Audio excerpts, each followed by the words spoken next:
hands of man, more versatile than any tools designed for work, for science, or for art. Over the centuries, man has built with his hands instruments to provide for all his needs.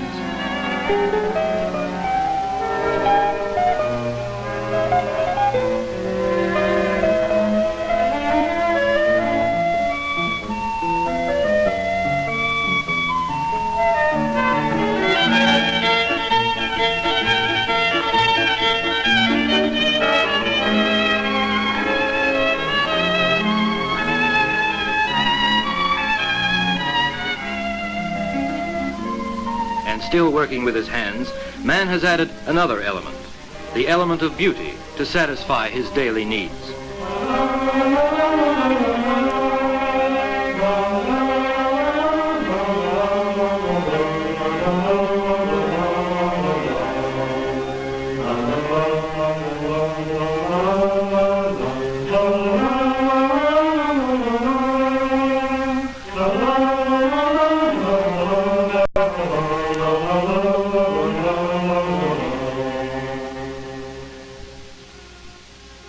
In the primitive forests, before men turned their hands to crafts, they saw the miracle of life around them, the life of woods and flowing water.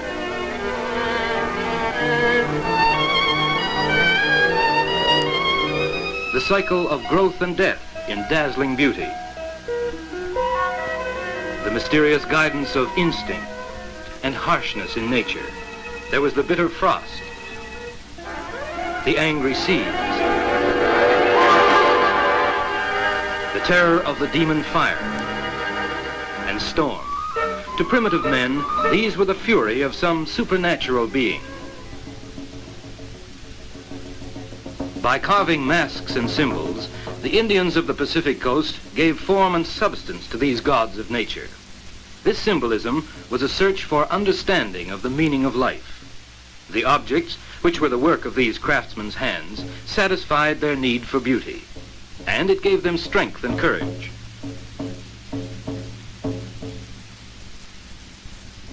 The chieftain feared nothing when his totem, mark of his family's power, was woven in his goat's hair blanket. Today, the primitive carvings of Canadian Eskimos link the past with the present in art. Hunted game, so that the magic power of their carving will bring the beasts of sea and tundra within range of their weapons. With this expression of their world, they fill the emptiness of long Arctic nights. They try to find a relationship between real and supernatural, and pass on from generation to generation their understanding of life itself.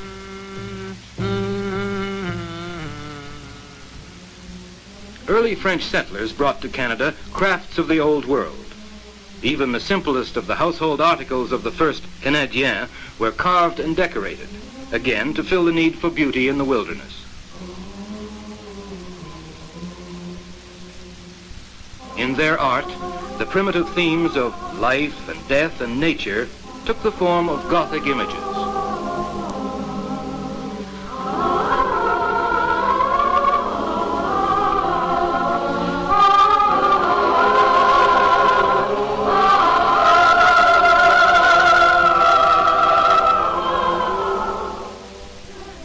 The English brought with them a yearning for the gentler countryside across the sea. Uprooted from an easier life, the English ladies clung to their embroidery.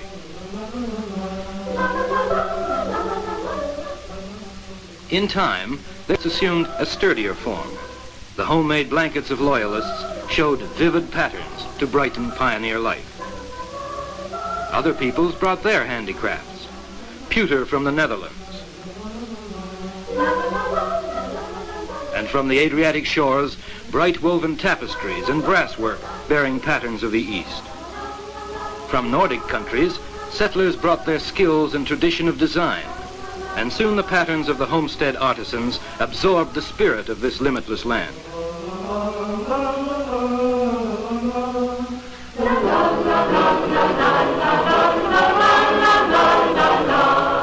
But forests which inspired the tree of life on the settler's bedspread have yielded to the axe of the pulpwood cutter.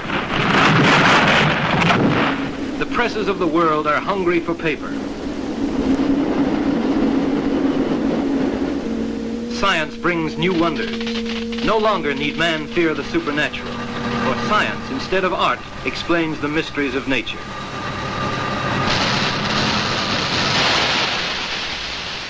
Machines add new dimension to the work men's hands can do.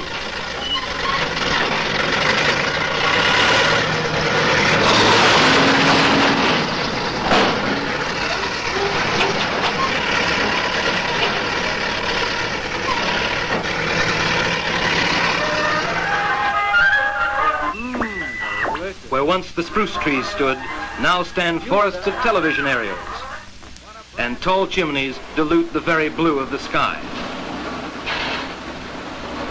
Energy now flows through copper wires, and work is easy. We have gained power and leisure, but at what a cost to beauty.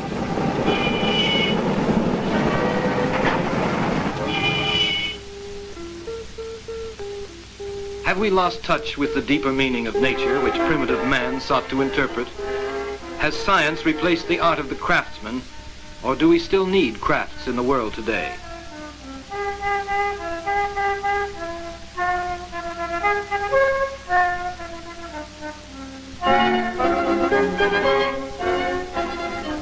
The British American Oil Company believes that we need the enlivening force of art. Mr. Thor Hansen, art director.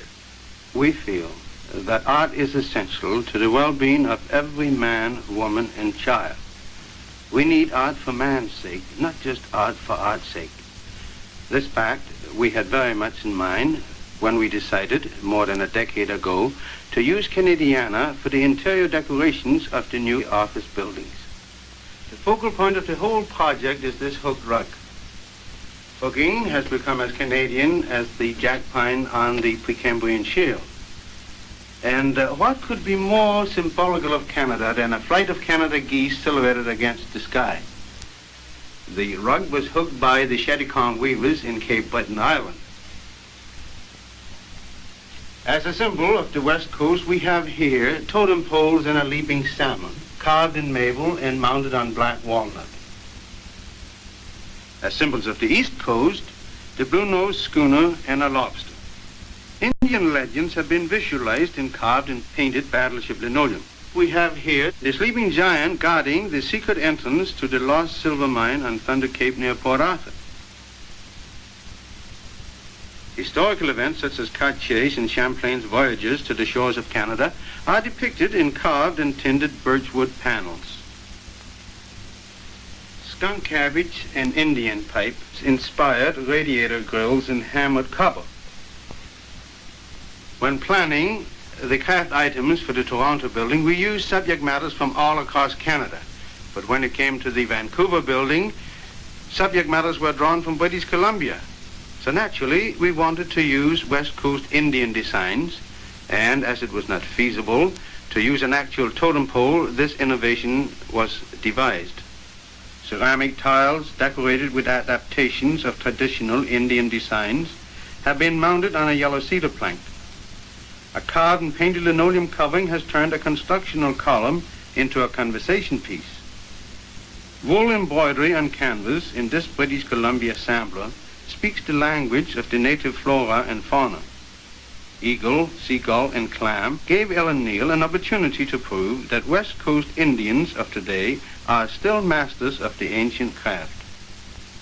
We feel that it is essential to have an atmosphere of human interest and relaxation, especially in a reception office.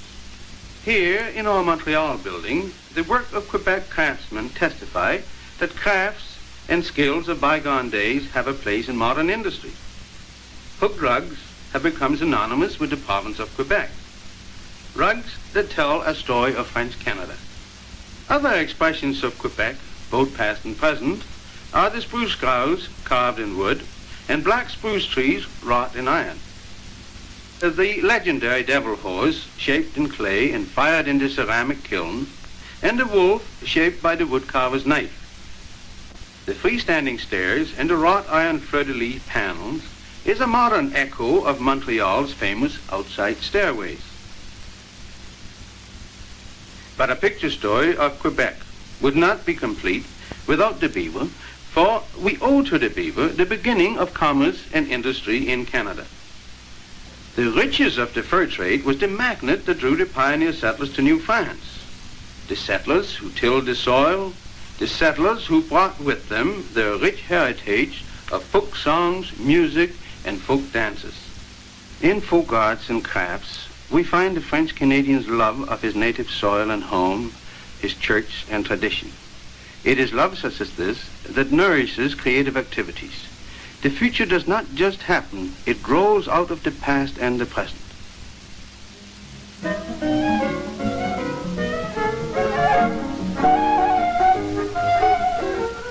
In craft shops in every province, one can find the color and texture of Canada interpreted by craftsmen.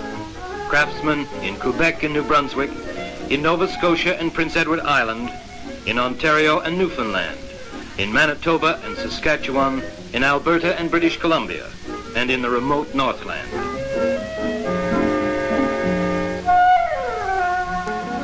But where does craft end and art begin? The National Gallery of Canada recently displayed the work of Canada's craftsmen, work that is interesting beyond the bounds of national handicrafts and yet is truly Canadian. The pieces selected came from woodcarvers' cottages, from workbenches in city homes, from looms in towns, and farmhouses on prairie roads. From people scattered across the country from east to west.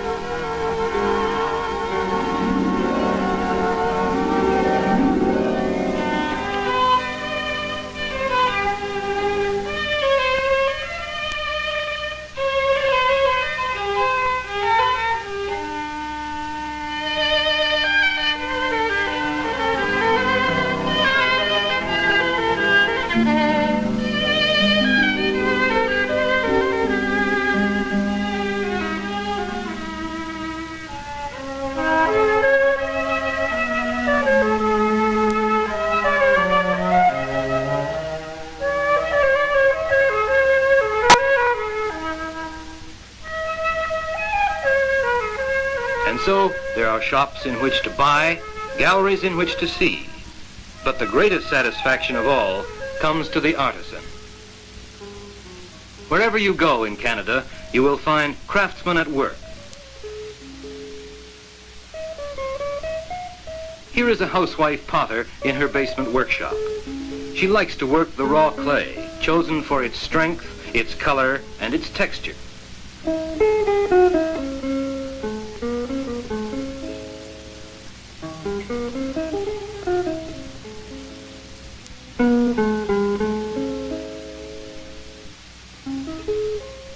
At her simple potter's wheel, she practices a skill as old as civilized man, yet new with every chunk of clay thrown on the wheel. She molds the clay with an age-old gesture, experimenting with the form as it grows beneath her hands.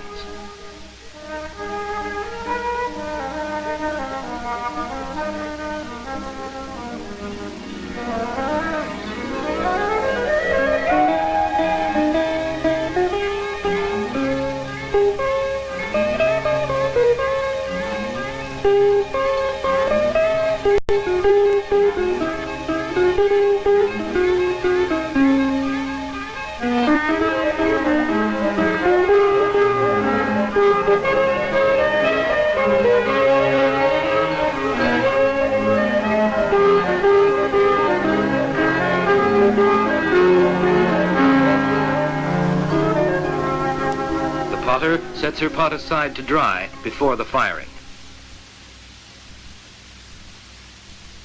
And after firing, the glaze. Each time a new experiment with oxides, wheat straw ash, or wood ash, mixed with other minerals and water to give the clay an added luster or more subtle hue.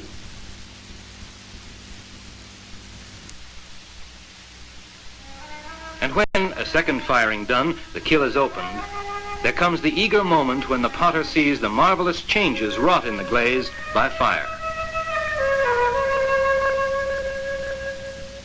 Is it the glow of a uranium glaze? Or copper oxide painted on red earth? underglazed tulips on an earthen mug, or porcelain high-fired with a barium glaze, a jar with bird's graffito scratched in clay, a moon crater glaze of silicon and carbon, or stoneware jug with circles of a pebble in a pool, each one the housewife's own expression of an idea.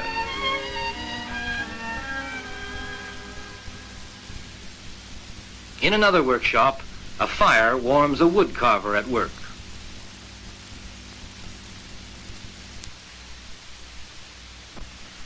A new sketch, a new inspiration. As his pencil flows over the paper, the carver imagines the carving finished in the wood.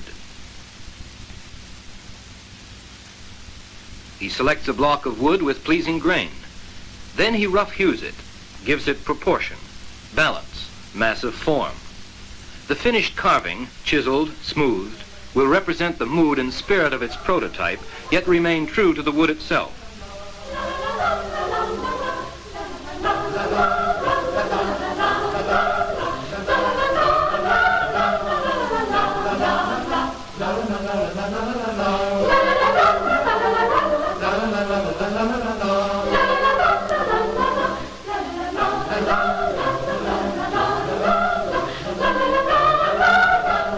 This craftsman worked in a metal shop, carving only for pleasure, until ill health overtook him for a year. He had to leave his job, and it was the work with wood that kept his spirits high. Now, the craft he enjoyed as a pastime has become a satisfying means of livelihood, and his creations are a source of pleasure to many.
The handicrafts of Canada are not of any one tradition, but a thread of many colors, spun from the vision of craftsmen of many origins and many generations.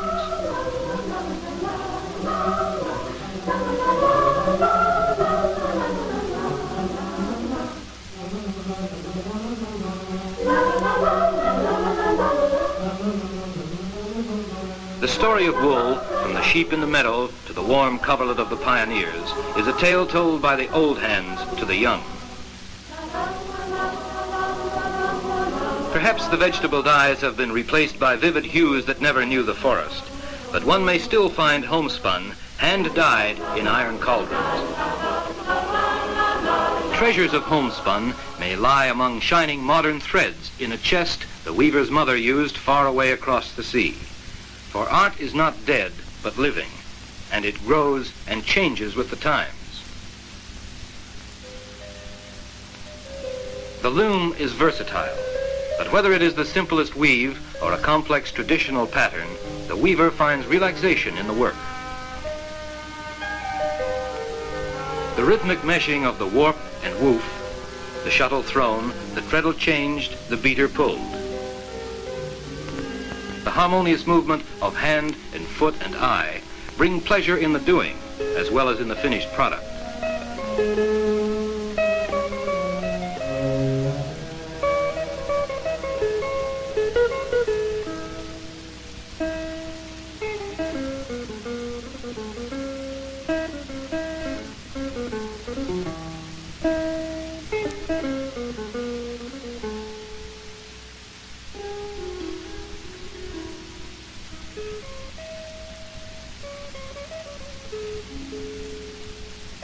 In traditional style of finger weaving, the weaver paints with wool, her fingers spreading color on the warp. It's a Scandinavian pattern, but so like the ceinture fléchée of Quebec or the blankets of the Plains Indians.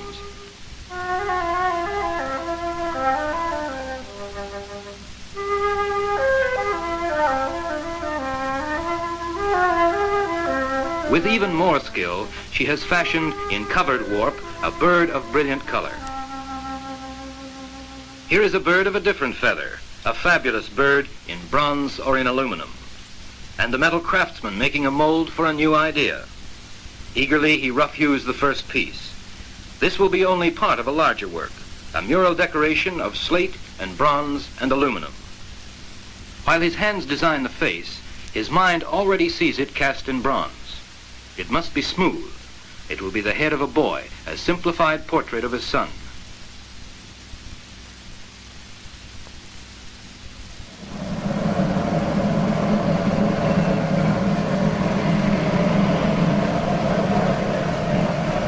He takes the mold to a nearby foundry to have the casting made.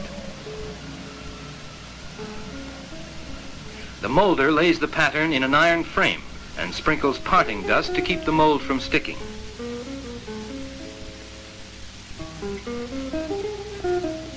Then it is buried in fine sand.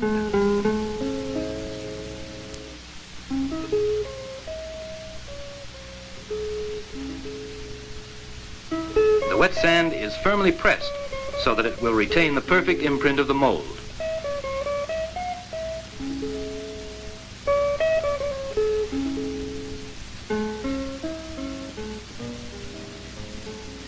An imprint in sand, and yet it will withstand and mold the white-hot metal from the crucible.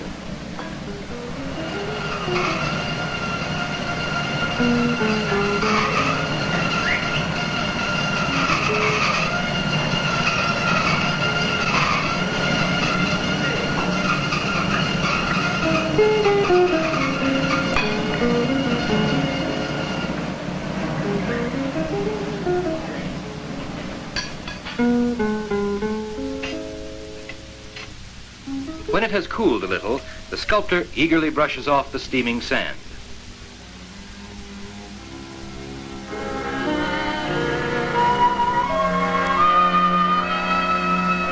Weeks later, oxidized to dusty green, the boy is in his place on the wall of a country school.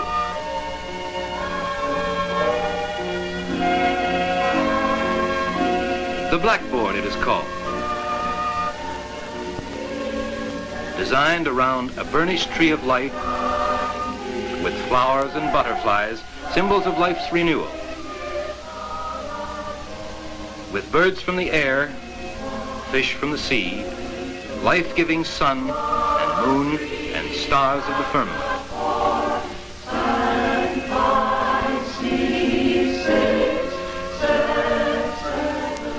All these enchantments of creation set around the child, whose mind perceives, whose heart responds, and whose hand can recreate the images of nature.